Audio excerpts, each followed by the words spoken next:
भगिनी आणि बंधूंनो, आज दख्खनच्या उठावाला 150 वर्ष पूर्ण झाल्याच्या निमित्ताने शतकोत्तर सुवर्ण स्मरण महोत्सव आणि त्यानिमित्ताने राज्यामध्ये सहकाराचं सक्षमीकरण आणि त्या संदर्भातलं शासनाचं धोरण अशा प्रकारचा परिसंवाद आयोजित केलेला आहे। दख्खनच्या उठावाबद्दल सर्वांनीच या ठिकाणी सांगितलं की ज्या काळामध्ये सावकारांनी मोठ्या प्रमाणात शेतकऱ्यांना कर्ज दिले, 12 बलुतेदारांना कर्ज दिले आणि त्यानंतर कर्जाच्या सापळ्यामध्ये अडकवलं, शेतकऱ्यांच्या जमिनी गहाणात गेल्या, कर्जाचा डोंगर चढत गेला, जमिनी सावकाराकडे जायला लागल्या। अशा परिस्थितीमध्ये एक अत्यंत संतापाची भावना ही शेतकऱ्यांमध्ये तयार झाली आणि त्या भावनेचा उद्रेक होऊन सुप्याच्या बाजारामध्ये ज्यावेळी शेतकऱ्यांसोबत सावकारही त्या ठिकाणी असायचे, त्या सावकारांवर हल्ला चढवला गेला, त्यांच्या पेढ्या जाळल्या गेल्या, त्यांची कागदपत्र जाळली गेली आणि हळूहळू हे लोण मोठ्या प्रमाणात पसरायला लागलं। त्या काळामध्ये वासुदेव बळवंत फडके यांनीही बंडाची सुरुवात केली होती। या दख्खनच्या उठावात त्यांनी उडी घेतली आणि विशेषतः रामोशी, धनगर अशा विविध समाजातल्या तरुणांना एकत्रित करून जवळजवळ 2 वर्ष हे जे दख्खनचं बंड होतं ते त्यांनी चालवलं आणि अक्षरशः एक प्रकारे कार्यालय उघडून तिथे माहिती यायची कोणत्या सावकाराकडे कोणाच्या जमिनी गहाण्यात आणि मग त्या ठिकाणी रेट टाकून आणि त्या जमिनी सोडवल्या जायच्या, त्याची कागदपत्र जाळली जायची आणि त्यातूनच इंग्रजांच्या हे लक्षात आलं की जर सुधारणेकरता आपण कायदा केला नाही तर यातनं परिस्थिती अधिक वाईट होईल आणि न्यायमूर्ती रानडेंनी देखील त्या काळामध्ये मोठा पुढाकार घेतला आणि त्यांनी एक सिव्हिल चळवळ या संदर्भातली उभी केली आणि मग आपल्याला कल्पना आहे की काही कायदे तयार झाले। त्या संदर्भातला जो काही इतिहास आहे तो आता पवार साहेबांनी देखील आपल्या समोर सांगितलेला आहे। पण त्यातूनच सहकाराची मुहूर्तमेढ या बंडाच्या माध्यमातून खऱ्या अर्थानं तयार झाली आणि असं लक्षात आलं की जोपर्यंत संस्थात्मक कर्ज हे आपण उपलब्ध करून देणार नाही तोपर्यंत सावकारांच्या पाशातनं आपण शेतकऱ्यांना सोडू शकत नाही आणि त्यातनं मग हळूहळू आपल्याकडे अशा प्रकारच्या सहकारी संस्था, पतसंस्था तयार झाल्या आणि त्यातनं एक संस्थात्मक रचना, इन्स्टिट्यूशनल मेकॅनिझम ही आपण उभी केली, जी आपल्याला कल्पना आहे की मोठ्या प्रमाणात हळूहळू समृद्ध होत गेली। आणि म्हणूनच आज हे देखील अतिशय योग्य आहे की अशा एका महत्त्वाच्या चळवळीच्या 150व्या स्मृती दिनाच्या निमित्ताने सहकार चळवळीच्या संदर्भात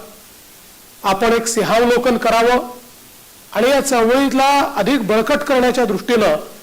आपल्याला काय करता येईल त्या संदर्भातलं विचार मंथन देखील करावं, याकरता हा परिसंवाद या ठिकाणी आयोजित करण्यात आलेला आहे। आताच आपल्याला अजितदादांनी, पवार साहेबांनी सांगितलं की सहकाराच्या क्षेत्रात आज महाराष्ट्र खूप पुढे आहे, किंबहुना महाराष्ट्र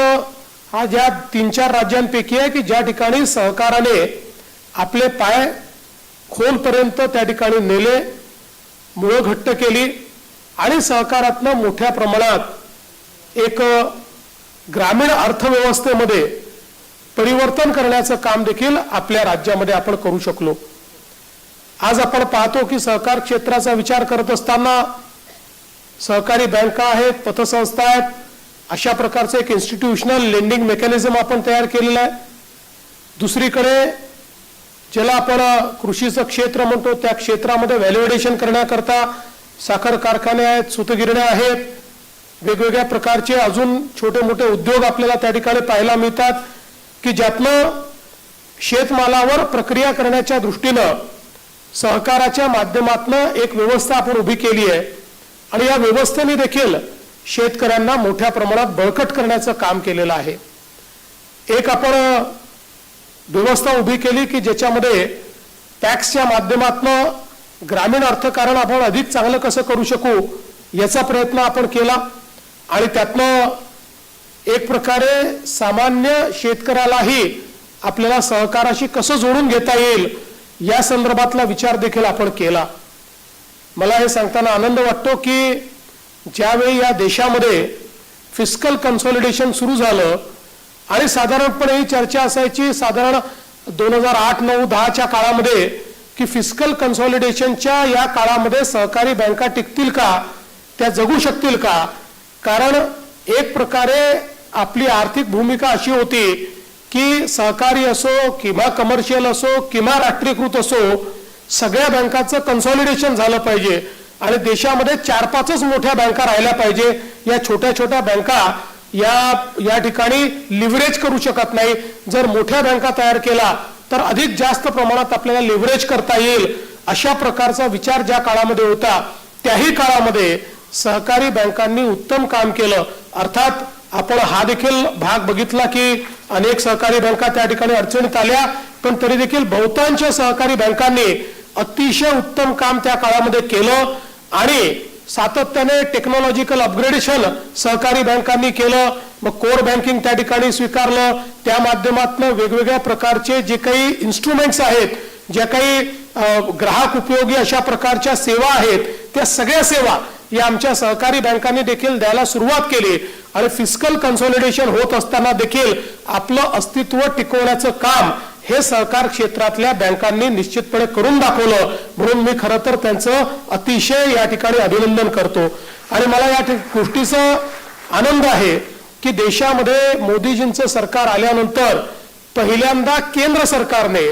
या ठिकाणी सहकाराचा कायदा सहकाराचं वेगळं मंत्रालय हे तयार केलं. आपल्याला माहिती आहे यापूर्वी ऍग्रीकल्चर मिनिस्ट्रीचा एक भाग म्हणून सहकार चालायचं आणि केंद्रातल्या मंत्र्यांना आणि विशेषतः केंद्रामध्ये जे काही अर्थमंत्री वगैरे असायचे त्यांच्याकरता सहकार म्हणजे 4-5 राज्यात चालणारी एक व्यवस्था आहे. याचा राष्ट्रव्यापी अशा प्रकारचा कुठला प्रेझेन्स नाही, त्यामुळे याच्यामध्ये फार लक्ष घालण्याची आवश्यकता आहे.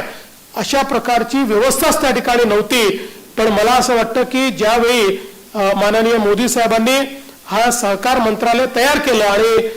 अमितभाई शाह यांच्यासारखा एक अतिशय सक्षम मंत्री यांना सहकारितेचं क्षेत्र दिलं की ज्यांना सहकारी बँकेचे अध्यक्ष म्हणून किंवा सहकार क्षेत्रात अनेक वर्ष काम केल्यामुळे सहकार क्षेत्राची जाणीव होती. अशा प्रकारचे मंत्री केल्यानंतर आपण बघितलं असेल तर मोठ्या प्रमाणात आज आपण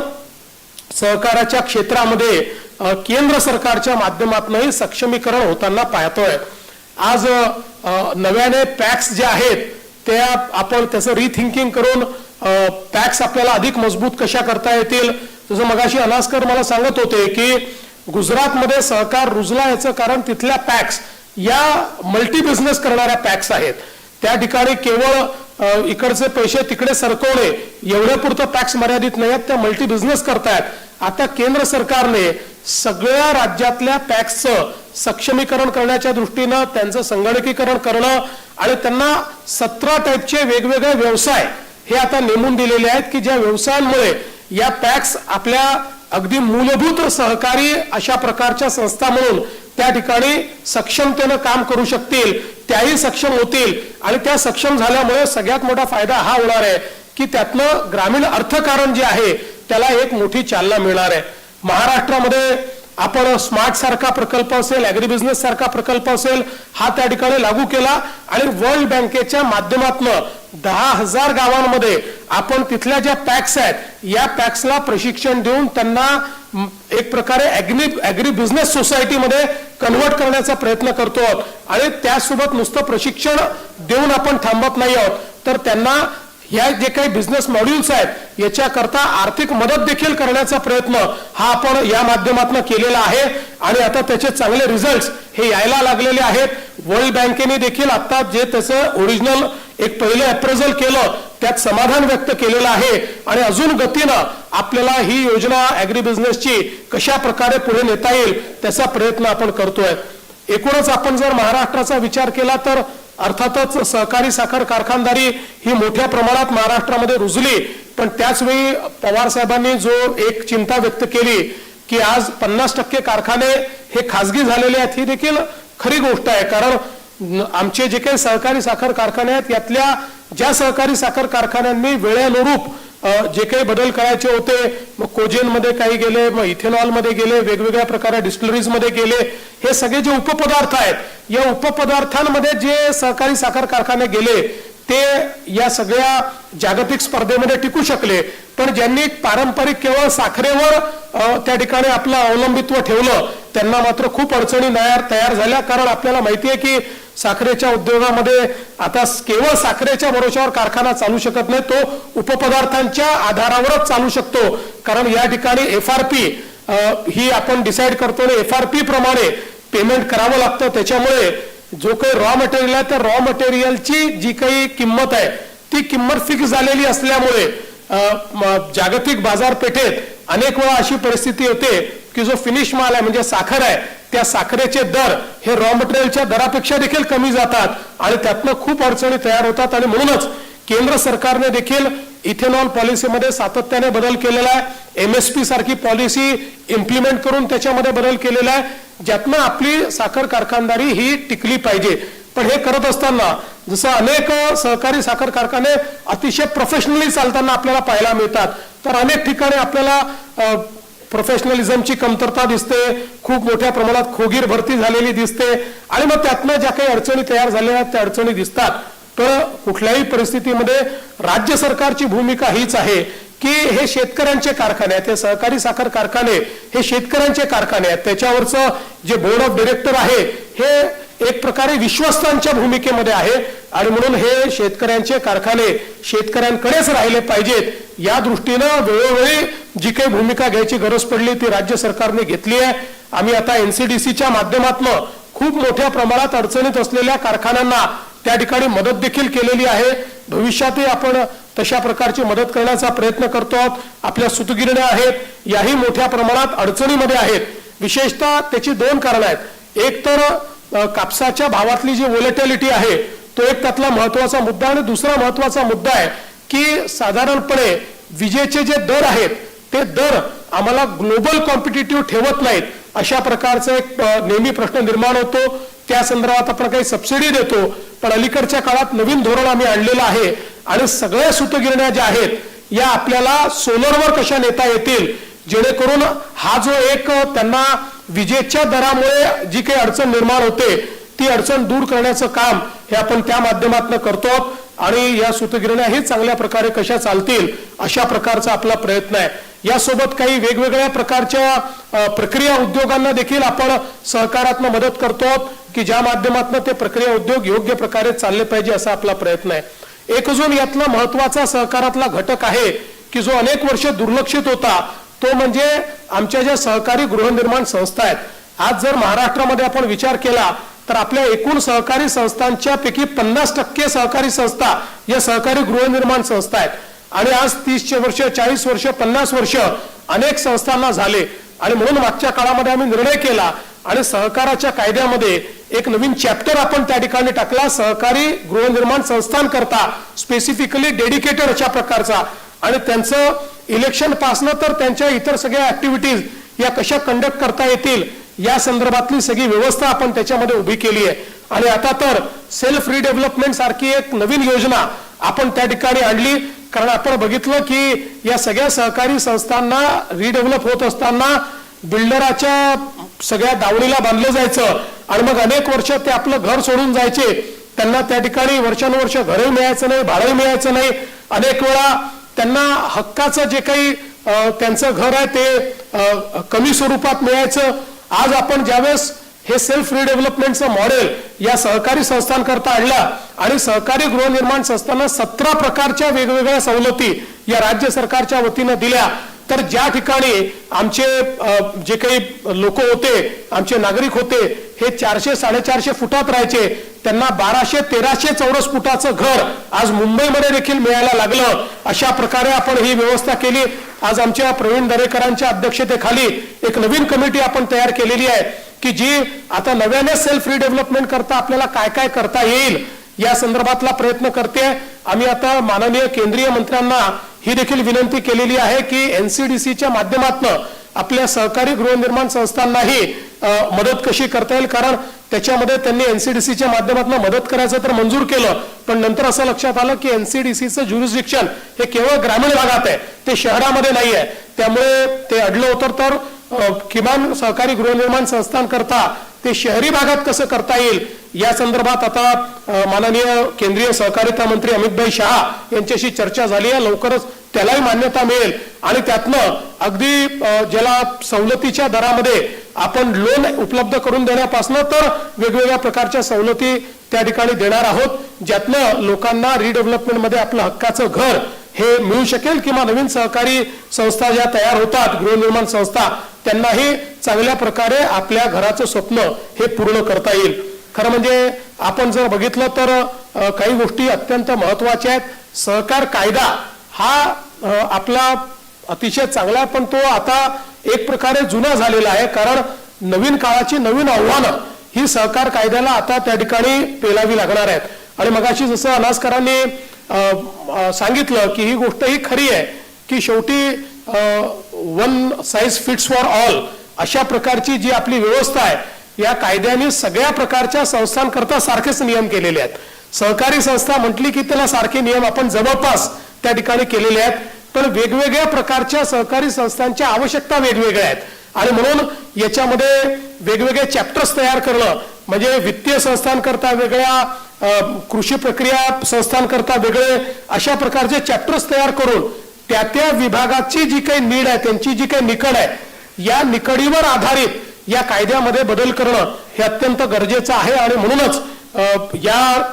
आजच्या या परिसंवादाच्या निमित्ताने मी अशी घोषणा करतो की या कायद्यामध्ये कालानुरूप जे बदल करायचे आहेत त्याकरता एक समिती राज्य सरकार तयार करेल आणि या समितीच्या माध्यमातून आपण याचा नीट अभ्यास करून जे काही आवश्यक अशा प्रकारचे त्याच्यामध्ये बदल करायचे आहेत ते बदल देखील आपण करू। दुसरा एक मुद्दा जो पवार साहेबांनी देखील या ठिकाणी मांडला की आताच्या ज्या आमच्या सहकारी संस्था आहेत याचं बळकटीकरण कसं करता येईल, त्या सहकारातच राहिल्या पाहिजेत, याकरता त्यांना कशा प्रकारे मदत करता येईल या दृष्टीनेही त्यांच्या बळकटीकरणाचा अभ्यास करणारी एक समिती ही आपण नेमू की ज्या समितीच्या माध्यमातून अस्तित्वात असलेल्या सहकारी संस्थांना बळकट करण्याकरता काय काय करण्याची आवश्यकता आहे त्या संदर्भात निश्चितपणे आपण हा प्रयत्न करू। आणि त्यासोबत सातत्याने एक मागणी आपली अनासकर साहेब सगळ्यांची असते की ज्या आमच्या सहकारी बँका सक्षम आहेत त्या सहकारी बँकातनं सरकारचे व्यवहार झाले पाहिजेत। मागच्या काळामध्ये अजितदादांनी आम्ही हा निर्णय केला आणि ज्या अतिशय सक्षम अशा प्रकारच्या संस्था आहेत त्यांना तशा प्रकारचे आम्ही अधिकार देखील दिले आहेत। पण पुन्हा एकदा त्याचं पुनरावलोकन करून ज्या ज्या ठिकाणी संस्था अतिशय चांगल्या प्रकारे चालल्या आहेत, मजबूतीने चाललेल्या आहेत, त्या ठिकाणी आमच्या सहकारी बँकांना आपल्याला शासनाचे आर्थिक व्यवहार जास्तीत जास्त कसे देता येतील याही संदर्भात आम्ही योग्य प्रकारचा अभ्यास करून त्या संदर्भातला निर्णय घेऊ हा विश्वास मी आपल्याला देतो। आणि सहकाराला समृद्धीकडे नेण्याकरता या आंतरराष्ट्रीय सहकार वर्षी एक अतिशय चांगला परिसंवाद आपण घेतला। मगाशी सगळ्यांनी सांगितलं की अनासकर साहेबांनी या आपली जी महाराष्ट्राची सहकारी बँक आहे, अपेक्स बँक आहे, महाराष्ट्र राज्य सहकारी बँक, या बँकेला ज्या प्रकारे अतिशय मजबूत केलेलं आहे म्हणजे आज एशियातली एक मजबूत बँक म्हणून सहकारातली या बँकेकडे पाहिलं जातं आणि ज्या प्रकारचा दरवर्षी नफा त्या ठिकाणी मिळतोय, एनपीए अतिशय कमी झालेला आहे, अतिशय प्रोफेशनली ही बँक चाललेली आहे, याचं खरं म्हणजे श्रेय अनासकर साहेबांचं आणि त्यांच्या संपूर्ण टीमचं आहे। आणि म्हणूनच दादा म्हणाले ते खरं आहे की सरकार कोणाचंही आलं तरी त्या ठिकाणी अनासकरच असतात, कारण अनासकर तसं काम करतायत। आणि म्हणून याही सगळ्या ज्या 3 गोष्टी मी सांगितलेल्या आहेत याच्यामध्ये अलास्कर साहेब आपल्याही एक्सपर्टीज जे आहे त्याचा फायदा आम्ही या कमिटीच्या माध्यमातून निश्चितपणे घेऊ आणि या क्षेत्रात काम करणाऱ्या सगळ्या लोकांना एकत्रित करून सहकाराला समृद्धीकडे नेण्याचा प्रयत्न आपण करू. आपण या चांगल्या कार्यक्रमाकरता निमंत्रित केलं त्याबद्दल आपले आभार मानतो आणि माझं बोलणं संपवतो. धन्यवाद. जय हिंद, जय महाराष्ट्र. सहकाराचं सक्षमीकरण आणि राज्य शासनाचं धोरण या विषयाच्या या परिसंवादामध्ये आपण अत्यंत सकारात्मक असा निर्णय आपल्या मनोगतातून दिलात त्याबद्दल आपले मनःपूर्वक आभार. आजच्या या स्मृतिदिनी राज्य बँकेच्या विनंतीला मान देऊन उपस्थित राहिल्याबद्दल सर्वांचे आभार व्यक्त करण्याची विनंती आहे बँकेचे व्यवस्थापकीय संचालक दिलीप दिघेजी यांना. आणि राष्ट्रगीता